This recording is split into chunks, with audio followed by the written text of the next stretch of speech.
On October 23, 2019, Maurice Robinson, a young truck driver from Ireland, parked his vehicle outside the Essex port. As he heard a noise at the back of the truck, he swung open the container doors and was confronted with a harrowing sight. The 39 Vietnamese people he had been smuggling had tragically perished. This grim event not only led to the conviction of Robinson and his associates, but ultimately played a role in the downfall of a notorious figure who shipped tons of drugs and tens of millions of pounds around Europe. Irishman Thomas Maher appeared to be an ordinary father of three. Hailing from County Offaly in Ireland, he found his way to the UK and resided in a humble house with his family, while running Thomas Maher Transport Limited, a thriving haulage enterprise. However, beneath that facade lurked a dark truth. Operating as a seemingly legitimate road hauler, Maher used trucks registered in Bulgaria to sidestep stringent UK regulations. But in fact, he facilitated organised crime by transporting drugs from the UK to Ireland and laundering money.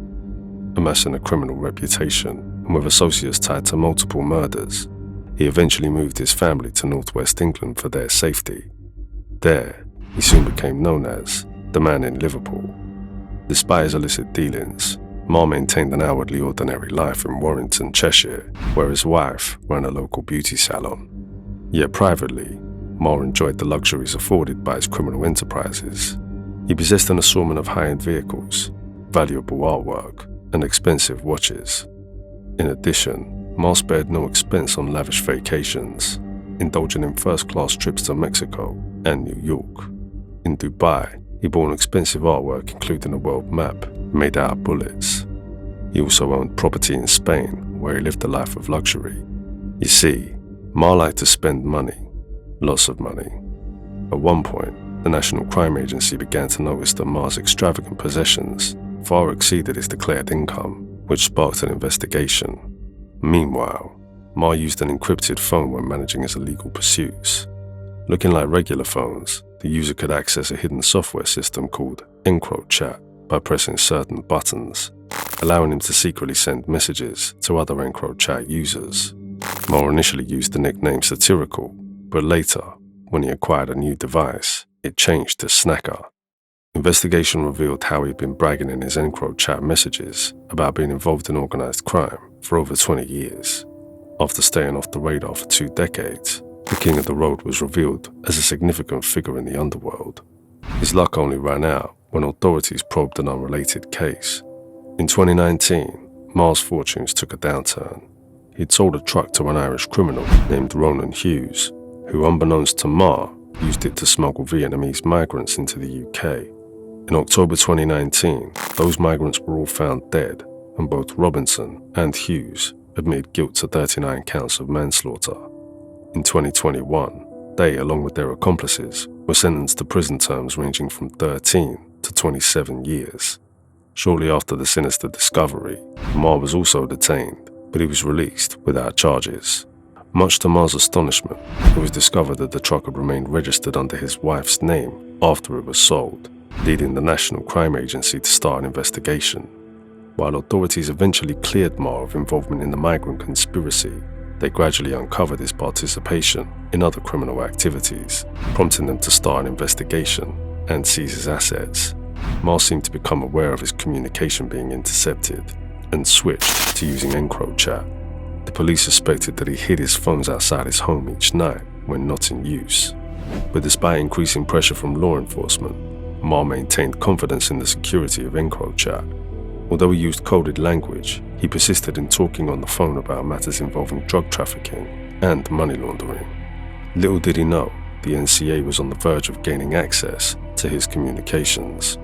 In late 2019, the NCA initiated Project Phonetic to target Encrypted and its users in the UK, while around the same time, a French court investigation uncovered Encrypted servers near the Belgian border.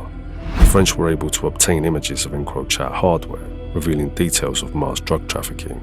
Operating under the guise of a busy hauler, Maher used hidden compartments concealed in trucks to move substantial amounts of high-purity cocaine across Europe and cash into the hands of drug gangs. In one particular instance, Maher used his phone to coordinate a transport of 10 kilos of cocaine. The drugs would be delivered to a truck driver in the Netherlands by a courier driving a silver Hyundai. The trucker would subsequently transport the drugs to the UK, with eventual onward transit to Ireland. In Ireland, Maher's associate would retrieve the drugs by identifying the correct truck through a displayed name in the window.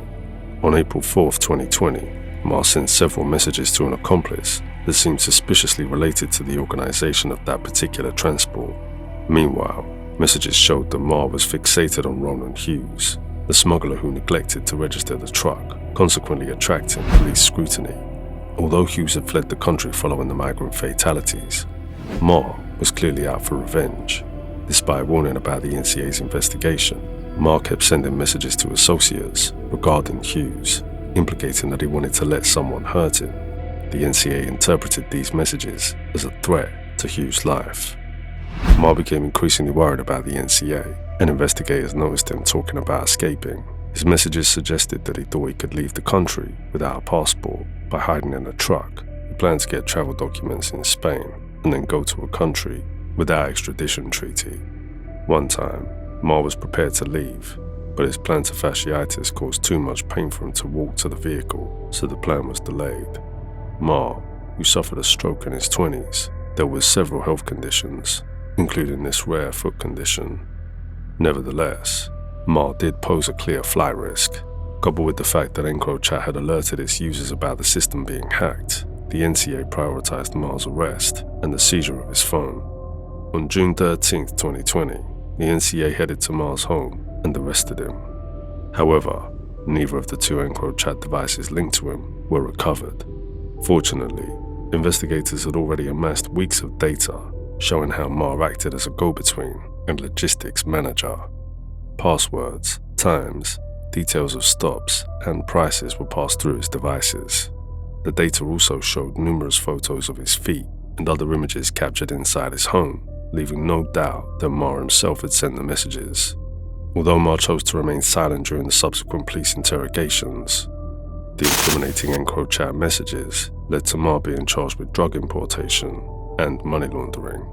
It became clear that between March and May 2020, Maher had played a significant role in conspiracies to transport a total of £1.5 million worth of cocaine from the Netherlands to Ireland and to launder £1 million of cash. The judge considered him to be an extremely important cog in the wheel of a sophisticated network. As a trusted organizer, he played a big part in the international distribution of Class A controlled drugs. Messages disclosed Maher's fees, which could reach €4,000 for a standard drug transaction. Following his arrest, NCA officers seized several luxurious vehicles, including a Land Rover Discovery, a high-end Range Rover, and an imported Corvette worth €82,000. Maher pleaded guilty to 4 counts of conspiracy to commit a crime abroad. He never attempted to legally challenge the evidence derived from the Encrypted devices. After years of evading the law, Maher was jailed for 14 years and 8 months at Liverpool Crown Court in December 2020. It was established that he had played a key role in a highly professional operation, acting as a logistic man for some of Europe's most notorious organised crime gangs, shipping tons of drugs and tens of millions of pounds around Europe. Maher became one of the first prominent criminals to be convicted and jailed due to the Encrypted hack. The case around a conspiracy to commit grievous bodily harm against Ronan Hughes, to which Maher had pleaded unguilty, never made its court. In May 2023, the King of the Road was dealt another blow as he was ordered to pay £620,000. A proceeds of crime case was heard at Liverpool Crown Court, in which a confiscation order was made for his house in Warrington, cars, trucks, high-value watches, artwork, and gold ingots bought in Dubai. His name wasn't shouted on the streets. It was whispered. In hidden corners of the internet, behind locked phones and encrypted messages, one name kept popping up like a ghost that wouldn't go away. Alex Maher. Just 32, but like he belonged in a UFC cage, not a courtroom. And wanted, not by just a few cops, but by almost every major police force in Britain. Tattoos covering his body like armor. But Alex wasn't just an average street thug. He was the boss. The guy your dealer was getting his supply from. By mid-2020, Alex Maher had turned the southern half of England into a playground for his drug empire. Over 130 kilos of pure cocaine had been pushed across Weston-super-Mare, Bristol, Portsmouth, the Midlands. Even sleepy little towns like Trowbridge weren't safe. He had his hands in everything. Then the cops came knocking. They thought it was over. They caught him, bailed out, and then, poof, he was gone. Alex Maher disappeared with a passport for the next 4 years. He crossed borders with fake names, new IDs, and smug confidence. Like we watch in movies, he partied on beaches while the rest of the country locked down. He zipped through Marbella in a Porsche, drank champagne under the sun, and laughed in the face of the law. And if that wasn't bold enough, he even left taunts on his own wanted posters online. "You'll never find me." And then, the trap finally snapped shut. What came next was one of the most intense manhunts in recent British history. A high-speed, high-stakes chase across countries. Cops kicking in doors, multiple arrests, and finally, not a mansion, not a beach house, but a filthy, cockroach-infested jail cell thousands of miles away. This is the true story of Alex Maher, the drug kingpin who ran for years, lived like a ghost, laughed at the law, until the law laughed last. Before the world knew him as a fugitive, Alex Maher appeared to be just another face in the crowd. Born and raised in Weston-super-Mare, Maher's public persona was far from that of a hardened criminal. Alex Maher lived like any other guy, in a quiet seaside town called Weston-super-Mare. It's the kind of place known for fish and chips, beachfront arcades, and families on vacation, not international drug empires. But beneath that calm surface, Alex was running something big, something dangerous. From behind the scenes, he was the man making entire drug networks run smoothly across the south of England. He didn't just sell drugs, he supplied the ones who sold them. Cocaine, ketamine, the kind of drugs that fed street-level dealers from Dorset to Bristol, Wiltshire to Bridgewater. If it was hitting the streets in the southwest, there was a good chance it had passed through Alex Maher's invisible empire first. And while others took risks, stood on corners or ran from police cars, Alex kept his hands clean. He didn't touch the product. He didn't get his shoes dirty. Everything he did ran through layers of protection, secret phones, code names, trusted people. And it worked, for a while. He was known in the game as the Viking. He had 2 secret identities on the dark web, Original Dagger and Ragnar.com. His reputation was ruthless and powerful. He moved in kilos. His profits were counted in hundreds of thousands of pounds, sometimes in just one weekend. But the real secret to his success? A mysterious tech network called Encrypted. Encrypted was like the Fort Knox of drug communication. At least that's what the underworld believed.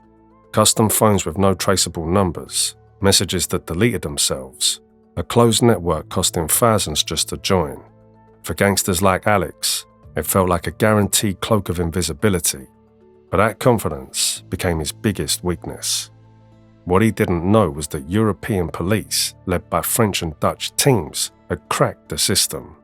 They didn't just shut it down, they hacked it, cloned it, and for weeks they sat quietly, watching in real time as criminals across Europe unknowingly spilled every detail, every drop-off, every payment, every threat, every deal. Nothing was private anymore. Back in the UK, police watching those hacked messages started connecting the dots. The Southwest Organised Crime Unit began piecing together a massive operation, and at the centre of this web was Alex Maher, casually chatting about kilos of cocaine like he was ordering dinner. He even sent pictures, literal photos of cocaine bricks complete with handwritten price tags, like it was a sale at the supermarket. Nobody expected what came next. Not the cops, not the courts, not even the people who'd been tracking him for years. Just when it looked like the law had finally cornered him, Alex Maher, the man behind one of Britain's biggest drug pipelines, did the unthinkable. He walked right out the door. In late 2020, delays in the court system gave him the golden ticket. He wasn't tagged, he wasn't locked down. There was no curfew, no serious watch. Just a simple bail release and a pending investigation. And once he tasted that little bit of freedom, Alex did exactly what anyone in his shoes would do. He disappeared. At first it was subtle, a couple of missed check-ins here and there. Then his phone went dark. No texts, no signal. By the time the police realized something was off and tried to tighten the leash, it was too late. He was already gone. Using backdoor contacts and the same kind of secret channels he used to move drugs, he smuggled himself out of the UK. A quiet, covert boat ride across the English Channel took him to the Netherlands. No drama, no alarms, just a ghost slipping through cracks. From there he bounced city to city like a tourist with no destination. Eindhoven, Marbella. He drifted through Europe's sunny playgrounds, blending into expat crowds and using fake documents that would make a spy jealous. To the public, he looked like any rich Brit on holiday, but behind the scenes, he was constantly on the move, switching names and stories like outfits. In Spain, his cover almost slipped. Pulled over for speeding in a Porsche Panamera, the police got a whiff of something fishy, but his forged license and passport were good enough to dodge suspicion. He was released, and once again gone before the ink was dry. He settled next in Portugal, specifically Vila Moura, a resort town dripping with luxury. But he wasn't hiding alone. He shared a flat with another fugitive from Britain's most wanted list. That man got arrested. Alex, though, he dipped again. Clean exit, no trail. Eventually his luck started to crack.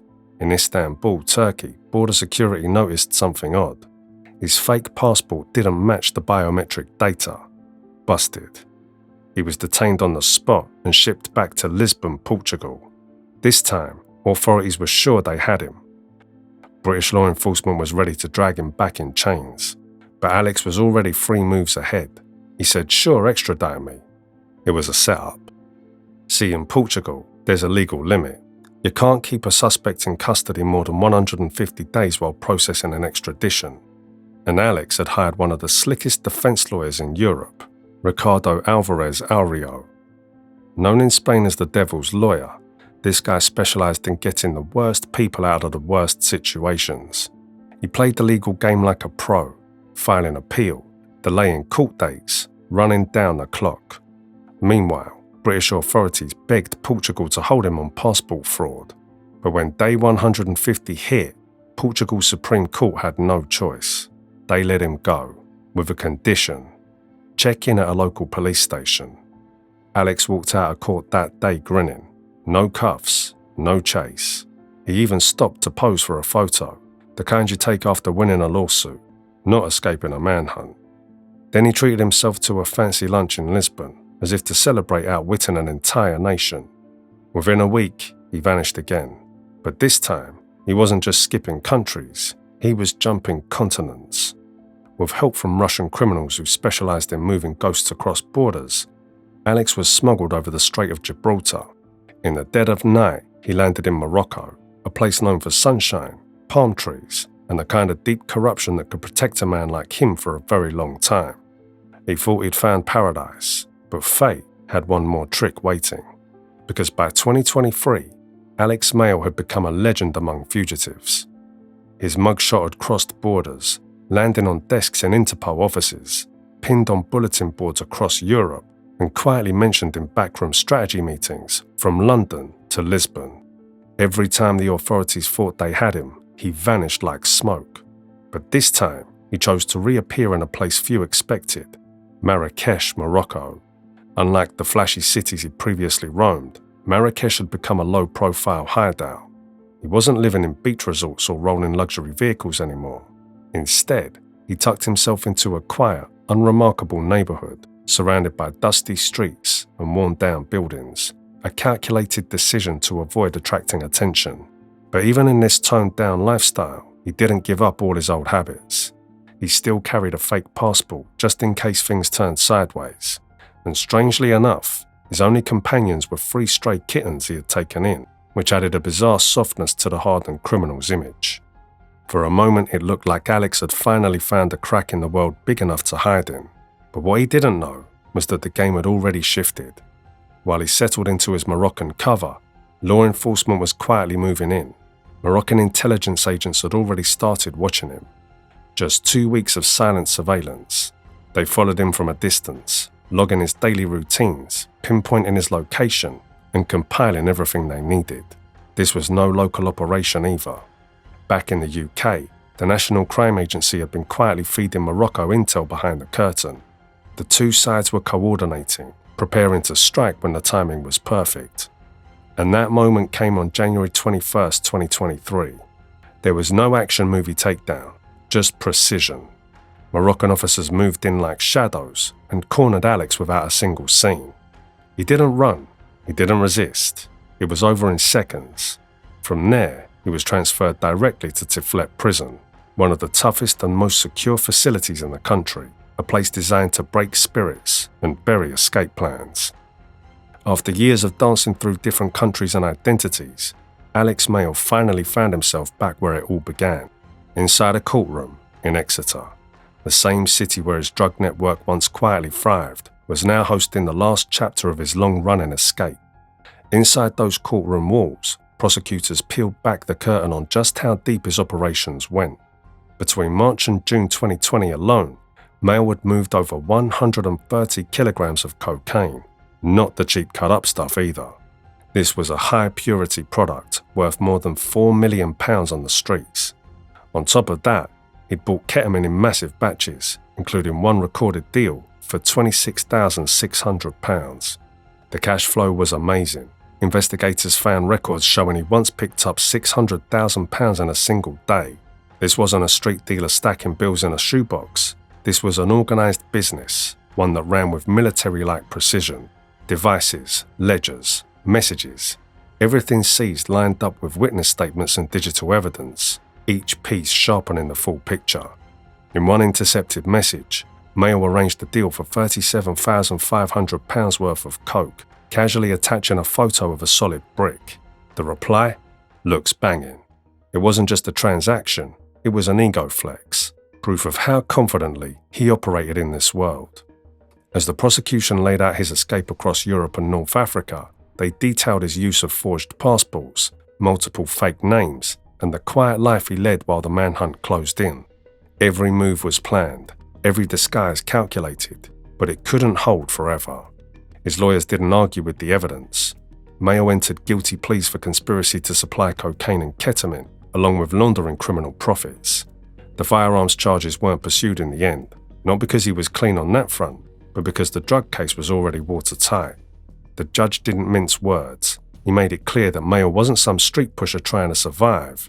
He was the brain behind it all, a man who supplied other suppliers, ran logistics like clockwork, and managed the kind of money that rivaled some legal businesses. His partners in crime had already been sentenced, their time behind bars collectively adding up to over 56 years. Now, on December 2nd, 2023, it was Maher's turn. The gavel came down. 18 years in prison. No more aliases, no more planes or passports, just a prison cell waiting. In the end, the game caught up to him, and this time, there were no doors left open. On the night of July 2nd, 2022, the quiet town of Mossley became the scene of one of Greater Manchester's most chilling crimes. Thomas Campbell, a 38-year-old convicted drug dealer, unknowingly stepped into a nightmare when he answered his front door. Before he could react, a group of men, lurking in the shadows, pounced. They overpowered him on his doorstep, dragging him back inside his own home. What followed was a savage, 2-hour onslaught of unrelenting brutality, an attack driven by sheer rage and vengeance, leaving an indelible mark on the town's history.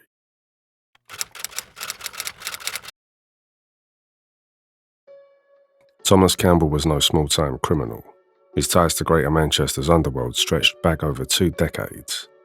He built a fearsome reputation, navigating the ruthless world of organised crime with a mix of cunning and brutality. From drug trafficking to extortion, Campbell was deeply entrenched in illegal enterprises. Despite his imposing physique and dedication to weightlifting, he carried himself with a quiet confidence. Never the loudest in the room, but always someone to be reckoned with.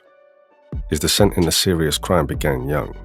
In 2002, at just 19, he was sentenced to 9 years in prison for his role in a violent robbery conspiracy involving weapons including a samurai sword.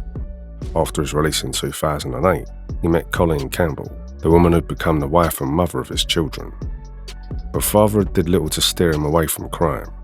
By 2010, he'd been convicted for possession with intent to supply cannabis. Police intelligence suggested his involvement in the drug trade was far deeper, alleging that he spent over a decade trafficking cannabis and cocaine, and played a key role in a major organised crime network from 2013 to 2021. But Campbell's success came at a high price. He faced constant threats from rivals, and his lifestyle made him both feared and envied. He lived a life of luxury, funded by his criminal activities. Lavish homes, expensive cars, and designer clothes were all part of his daily routine. However, beneath the surface, Campbell's world was anything but glamorous. His relationships were strained, his enemies were numerous, and his sense of security was increasingly fragile. Campbell's rise in the criminal underworld came at a steep cost. His success bred enemies, and his lavish lifestyle, complete with luxury homes, flashy cars, and designer clothes, made him both feared and envied. But beneath the surface, his world was anything but secure. He was constantly looking over his shoulder, surrounded by threats, and living in a fragile illusion of power. His personal life was just as chaotic. He married Colleen Campbell in 2011, and they had 2 children, one in 2010 and another in 2015. But their relationship was riddled with infidelity, financial disputes, and a deep-seated distrust. Even as a husband and father, Thomas remained deeply entrenched in organised crime. By 2019, his wife Colleen had also become entangled in his operation, helping to facilitate his illegal dealings. This wasn't just some small-time street hustle. Campbell was a major figure, pulling in massive amounts of cash and cementing his status as a true player in the criminal underworld. Thomas and Colleen Campbell were eventually charged with money laundering after living a life of luxury funded entirely by dirty money. Their jet-set lifestyle included extravagant holidays, while their East Manchester home underwent lavish renovations, including a double-storey extension and an expanded kitchen. They splurged on Rolexes, designer clothes, and expensive jewellery, flaunting their wealth without concern. A judge later ruled that the couple had profited from crime to the tune of £100,000 in just 2 years. But there was more. Police intelligence linked Thomas Campbell to the Notorious Encrypted network, a secretive communication system widely used by criminals to coordinate illegal operations. At the time, Encrypted was considered virtually untraceable, a safe haven for the underworld, until law enforcement cracked the system, leading to the downfall of many high-level criminals. With police closing in, Campbell became increasingly paranoid. Fearing that his encrypted messages would expose him and send him back to prison, he fled to Marbella and later Dubai, attempting to stay one step ahead of the law. Investigators described him as being tactically aware of police surveillance. He even managed to outmaneuver a mobile surveillance team tracking his movements. In a brazen move in 2018, he walked into a police station holding a tracking device he'd discovered on his car, demanding to know if it belonged to them. Beyond high-tech counter-surveillance, Campbell also relied on old-school tactics to stay off the radar, doing whatever it took to keep his illicit empire running and his freedom intact. Police suspected that Thomas Campbell went to great lengths to keep his drug stash hidden, even burying it underground to ensure it was never linked back to his own. Later, during the trial, 2 of the men convicted in the attack insisted they hadn't planned to harm him at all. Instead, they claimed they were simply searching for his so-called buried treasure, a secret fortune allegedly hidden beneath his own backyard. Initially, investigators believed Campbell's attackers were motivated by greed, desperate to uncover a hidden stash of cash or drugs. In court, the attackers stuck to their story, but the jury wasn't convinced, and what unfolded that night proved to be far more sinister than a simple robbery. By 2022, Thomas and Colleen Campbell's marriage had completely collapsed. Living separate lives, Thomas was ready to move on, but his past was closing in fast. He had made it clear he no longer loved Colleen, wanted nothing to do with her, and was determined to start fresh. But Colleen wasn't willing to let go so easily. She was bitter, angry, and seething with jealousy, especially when Thomas quickly moved on with a new woman. Unbeknownst to him, Colleen had been secretly communicating with individuals tied to his enemies. Those messages, later uncovered by investigators, would expose a chilling betrayal, one that would ultimately lead to his brutal demise. Making matters worse, Thomas's new girlfriend was the ex of John Belfield, a known Manchester drug dealer with a violent reputation. Belfield, consumed by rage and jealousy, was said to be out for revenge. What began as a failed friendship had now turned into something far more dangerous. On one side, Colin, furious at being discarded. On the other, Belfield, hell-bent on payback. Two people driven by resentment, incapable of handling rejection, set on making Thomas pay. Oblivious to the deadly storm brewing around him, Thomas had recently purchased a home in an upscale neighbourhood in Mossley, Greater Manchester, hoping for a fresh start with his new girlfriend. But despite his attempts to leave the past behind, he remained a person of interest to the police, with ongoing investigations into suspected assault and drug offences. He may have thought he was turning a new page, but his enemies had already decided how his story would end. Colin Campbell and John Belfield joined forces in a ruthless plot to exact revenge on Thomas Campbell.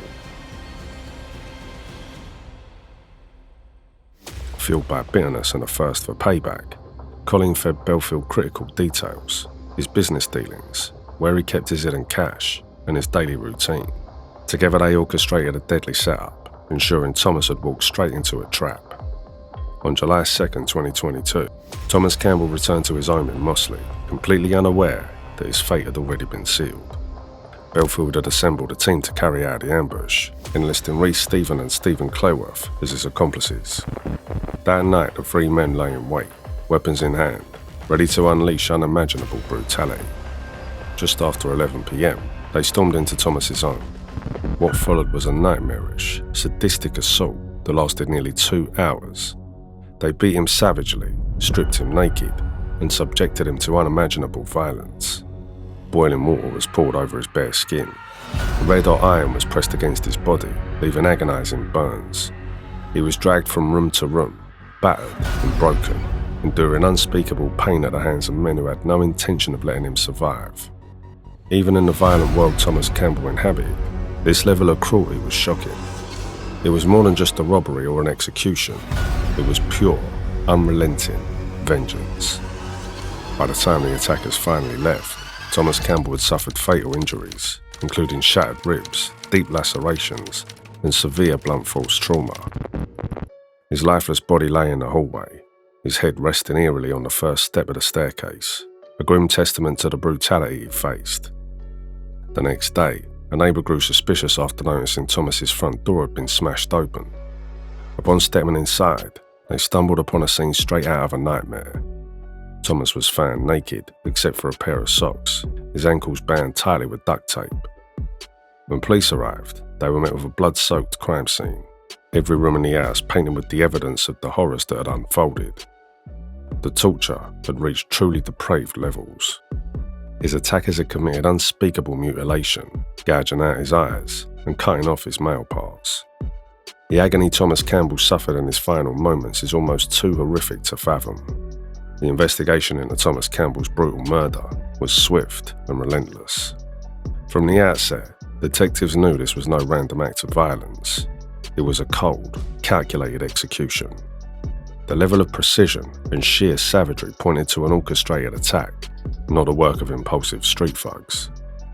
Given Campbell's deep ties to organised crime, investigators initially had no shortage of suspects. But the case took a shocking turn when they uncovered damning text messages between Colin Campbell and Justin Belfield. What they found was a meticulously plotted conspiracy. Those closest to Thomas had been used to track his every movement, feeding his killers the information they needed to strike. Colin played a central role, relaying his exact whereabouts through calls and text messages to another member of the group. She later told the jury she believed the plan was only to rob him of his 2 Rolex watches, but the messages painted a far darker reality. Colin's betrayal wasn't just a matter of bitterness or jealousy, it was an act of calculated treachery. She had conspired with a known criminal, a man with a personal vendetta against Thomas, and in doing so, had sealed her ex-husband's fate. Belfield, armed with the intel supplied by Colin, executed the attack with chilling precision. Detectives uncovered a tracking device covertly placed on Campbell's van, and CCTV footage revealed Colin meeting with Stephen and Clayworth in public, discussing how and when to attach it to his vehicle. The evidence painted a damning picture of a cold-blooded setup. As the case unfolded, arrests followed. Colin Campbell, along with several accomplices, was charged with Thomas Campbell's murder. Meanwhile, Belfield, the orchestrator of the attack, had already fled the country, vanishing in the aftermath of the brutal killing. The trial exposed the full scale of Colin's betrayal. She hadn't just turned on her ex-husband, she had actively played a key role in his execution. Prosecutors laid out a case of calculated revenge, arguing that her actions were fueled by spite, greed, and a bitter desire to see Thomas suffer. Colin, in a desperate attempt to distance herself from the murder, claimed she never imagined her involvement would lead to such a horrific outcome, but the jury saw through her lies. A pathologist detailed the sheer brutality of the crime. Campbell had suffered 61 injuries, consistent with being stamped on, kicked, stabbed, strangled, and scalded. In a grim irony, after attacking Campbell, Belfield and his accomplices never even dug up the garden to retrieve the so-called buried treasure. The sentences handed down were harsh, underscoring the brutal betrayal that had made it all possible. In February 2023, Colin received a 13-year sentence after being convicted of manslaughter. Reece Stephen was sentenced to life in prison with a minimum of 37 years, while Stephen Clayworth also faced a life sentence with a minimum term of 12 years. Despite their not guilty pleas, all three were found guilty of conspiracy to rob. In March 2023, John Belfield was arrested in Suriname on suspicion of drug-related offences. A public appeal to locate him had been launched by police in August 2022, and they've been relentlessly pursuing leads ever since. Surinamese authorities recognised Belfield upon his arrest, and his whereabouts were swiftly shared with the UK's Force Critical Wanted Unit. Following a push for extradition, Belfield was flown back to Manchester a year later, where he was arrested at the airport and charged with murder, conspiracy to murder, manslaughter, conspiracy to rob, and conspiracy to supply Class A drugs. Regarded as the mastermind behind the murder, Belfield was sentenced to life in prison, with a minimum term of 37 years. Thomas Campbell's murder rocked Manchester's criminal underworld, serving as a chilling reminder that in a world driven by betrayal and greed, no one is truly untouchable, not even those at the pinnacle. The case exposed the deadly consequences of living a double life, where personal vendettas and criminal dealings collide in a deadly twist. The toll on Campbell's family was immeasurable, with Colin's involvement leaving scars that would never fade.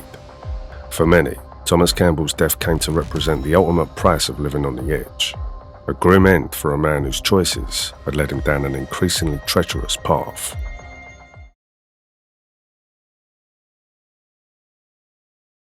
It looked like your box of frozen poultry, plastic wrapped, ice cold, and stamped with supplier labels. Just another shipment headed for British warehouses. But peel back the frost, and you'd find something far more sinister hidden deep inside the crates. Bricks of high-grade cocaine, packed tight and smuggled in plain sight. Behind this mask was a crime empire that ran like £1 billion corporation. This was a smooth-running international drug cartel with roots in Mexico, fingers all over Europe, and its claws sunk deep into UK soil. Their base was Birmingham, and the surrounding towns that became unwilling hubs in this trusted network. The gang smuggled over £1.5 billion worth of pure cocaine, camouflaged in food shipments that moved like clockwork. British docks looked like regular deliveries for your local fried chicken spot when they arrived. But what came out the other end? Streets flooded with dangerous narcotics, prison cells packed with addicts, and entire communities torn apart. The operation was airtight. High-security encrypted phones, fake logistics trails, front companies. The gang moved like ghosts, until a single crack in the facade brought the whole empire tumbling down. It all started in the quiet city of Leeds, where a police raid on a seemingly ordinary house blew the lid off the operation inside. Millions worth of cocaine and crystal meth, and just like that, the floodgates opened. It's one of the largest drug investigations in UK history, a sprawling multi-agency effort that spanned cities and continents. Evidence led from drug drops in Blackburn to encrypted messages pinging from Dubai to drone deliveries dumping drugs straight into UK prisons. But all criminal empires have one thing in common. Eventually, they break. Authorities launched a wave of tactical raids, tracked movement with drones, intercepted messages, and dug into financial trails that led them straight to the ringleaders. Surveillance footage, burner phones, fingerprints. It all began to piece together a web of lies and logistics. By the end of it, 6 major players were hauled into court, convicted and locked up. And with that, one of the UK's biggest underground drug pipelines collapsed. This is the insane, true crime story of a gang that hid mountains of drugs inside food, foiled the system for years, and brought misery to thousands until their empire cracked from the inside.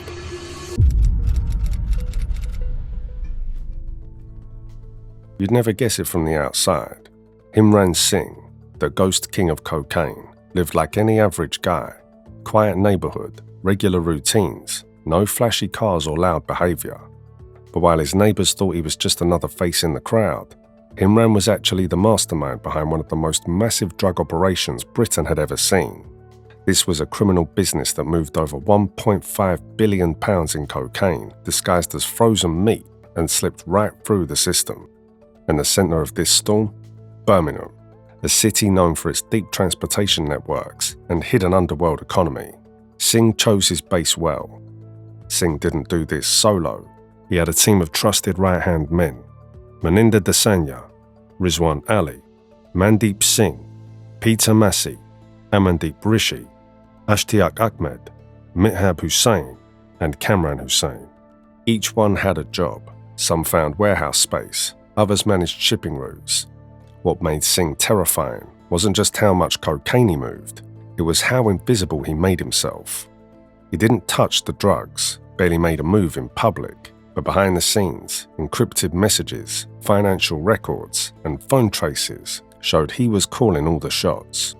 He had the entire supply chain in a chokehold, from the Mexican cartels where the drugs originated, through Europe, and finally into the UK, where everything got broken down, repackaged, and sold.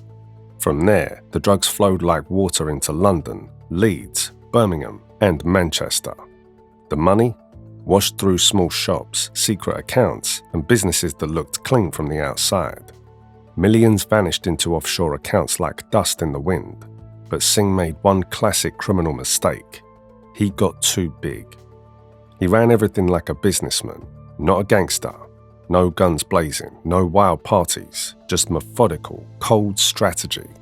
His genius? Disguising the product. Under the cover of a frozen food import company, Singh and his crew shipped literal tons of cocaine packed inside boxes of frozen chicken. These weren't sloppy jobs either. The boxes looked legit. Vacuum sealed, labelled properly, stored in freezing warehouses like any real meat delivery. But inside those boxes was a narcotic goldmine.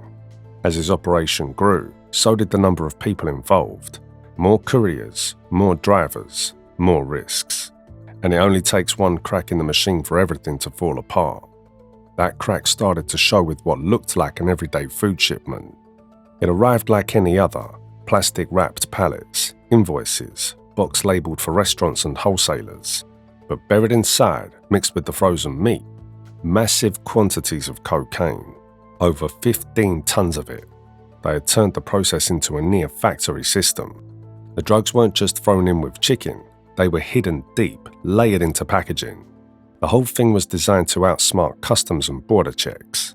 Once inside the UK, the boxes were taken to secret warehouses, like one in Redditch.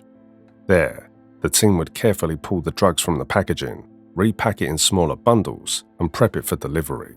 They used regular cars, vans, sometimes even food couriers to move millions of pounds worth of drugs across towns, quietly, professionally, and fast. One shipment alone was worth £14 million. And then they started using other hiding spots too. In one house in Blackburn, police found over 217 kilograms of cocaine, some hidden in food blocks, some stuffed in black garbage bags. The guy behind it had already moved £17 million in cocaine over just 9 months. That stash was connected with Singh's bigger network, a web of separate teams, each running their part like a piece of a machine. No single location ran everything. Instead, they had dozens of houses, storage units, and shell companies working together. One group transported the drugs, another cleaned the money, a third managed orders and deliveries. And about technology? Well, the crew used Encrypted, an encrypted phone messaging service that made it almost impossible for cops to eavesdrop, until the system was hacked in 2020. That one event exposed hundreds of criminal networks worldwide, including Singh's. Then, someone in Singh's network turned drones into flying drug mules. Over 100 drops were carried out into 11 prisons across the UK. Flying silently over the walls at night, the drones used fishing lines to lower bags of cocaine, heroin, steroids, phones, SIM cards, and tobacco into prison yards. Singh's crew wanted power inside the prison walls too. Even after arrests, the empire didn't stop. The gang made sure their inside men were taken care of, and their reach remained active from behind bars. But fate had other plans. The final blow came from what seemed like a routine drug raid. In May 2023, police raided a house in Leeds. It didn't seem like much at first, maybe just a small dealer's stash. But inside one locked room, they hit the jackpot. £14 million in cocaine, £5 million in crystal meth, stacks of cash, heat-sealing equipment, scales, vacuum bags, multiple passports. This was a repackaging factory, and that one raid was all it took to send everything crashing down. More arrests followed. Warehouses got searched, accounts froze, phones cracked open, and Singh, the ghost at the center of it all, finally had his cover blown. At first, it just looked like any other drug bust. A normal house, nothing flashy, but once police stepped inside, they realized this wasn't some street dealer's stash spot. They just stumbled into a key station in a massive drug empire. This one place, it was more than a hideout. It was like a control center. That one single raid kicked off something way bigger than anyone expected. Within days, 3 major law enforcement teams, West Midlands Police, the National Crime Agency, and Lancashire officers joined forces. They started pulling every bit of evidence they had. Phone logs, fingerprints, CCTV footage, everything. The trail eventually led them to an old fire station on the edge of Blackburn. It had been quietly rented out by someone tied to the Birmingham crew. Nothing about it seemed suspicious, but when cops broke inside, they were stunned. They found over 200 kilos of cocaine. Some of it was packed into squishy blocks, others stuffed inside regular garbage bags. The place looked like a drug warehouse dressed up as a quiet storage unit, but what really shocked the cops was the scale of it. Records showed this one guy had pushed 2,000 kilos of coke in just 9 months. That's 2 metric tons, industrial level. From there, the investigation exploded. Cameras that tracked license plates were used to follow every delivery vehicle linked to the gang. They noticed a pattern. The same vans hitting the same stops, Redditch, Worcester, Luton, on the same days major drug drops or money movements happened. Then came a huge break from a total accident. A drone, used to sneak contraband into prisons, crashed inside HMP High Point, a prison in Suffolk. When guards picked up the wreckage, they found it was carrying drugs, steroids, SIM cards, and even tiny mobile phones, all dangling from fishing lines. But the wildest part? The drone's GPS had stored its past flight data. It had made over 60 drops at 7 different prisons across the UK. The pilot was eventually found using location data and bank info. Turns out the guy had been paid thousands of pounds for his aerial deliveries. His wife? She helped wash the money, around £50,000 worth, and got arrested too. Now, the police were following the money. In London, officers raided some flats they'd been watching. What they found was insane. One apartment had £500,000 in cash sitting on the floor, being counted by a money machine that was still running when police busted in. Surveillance clips later showed young men walking into these buildings like it was no big deal. They were carrying bags packed with money. You'd think they were just visiting friends, not hiding a drug fortune. Then came the tech leak. In 2020, an encrypted communication platform used by criminals called Encrypted got hacked, and suddenly, messages from drug lords across the UK were exposed. Police saw code names, chats about moving cash, orders from Dubai, and even pictures of cocaine bricks. One message even showed a video of someone testing the drugs for quality. The digital evidence tied everything together. police could now link Imran Singh's inner circle to international suppliers. The gang wasn't just importing drugs. They were working with players overseas, running a network that spanned continents. By mid-2023, this thing wasn't just a case. It had turned into a full-blown international investigation. Surveillance ramped up, warrants were written, and then came the day police decided to end it all. August 2023, 5 a.m. In one massive sweep, police teams hit 14 locations across the UK. Cities like Birmingham, Leeds, Derby, Blackburn, all hit at the exact same moment. Over 100 officers stormed buildings, body cams recorded every second, doors getting smashed, suspects yanked from beds, others trying to escape out windows. The gang's whole operation crumbled in a single morning. In one warehouse in Redditch, officers found frozen chicken boxes stacked neatly, but inside these boxes, cocaine bricks, vacuum sealed and untouched. This was the smoking gun, the undeniable proof that the gang was hiding Class A drugs inside frozen food shipments. In London, police stormed another apartment. They caught dealers mid-task, stacking piles of cocaine and hundreds of thousands in cash. The counting machine was still running when they walked in. Cops arrested 6 core members that day. More followed for helping launder the money. Phones, hard drives, even old school ledgers were taken. Every part of the operation was exposed, from the couriers to the accountants. March 2024, courtroom day arrived. No more hiding, no more frozen chickens. The men stood in front of a judge in Birmingham Crown Court, surrounded not by their crew, but by cops, lawyers, and people whose lives had been wrecked by drugs. Imran Singh, the brain behind it all, got 24 years in prison. He tried to stay invisible, no fingerprints, no drugs on him, just calls and orders. But it didn't work. The evidence was everywhere, his messages, the financial trails, the witnesses who flipped. The judge didn't hold back. He said Singh was powered by greed and didn't care about the destruction he caused in people's lives. In total, they were slammed with over 80 years in prison. Outside court, investigators called it one of the most complicated and well-hidden drug empires they'd ever seen. It wasn't just about cocaine. It was about how far drug lords will go to act like legit businessmen. Singh's gang ran their operation like a tech company. Encrypted apps, money laundering like pros, and logistics tight enough to make Amazon jealous. They even controlled prisons, for God's sake. And here's the scary part. If this was just one crew, just one part of a bigger network, how much deeper does this go?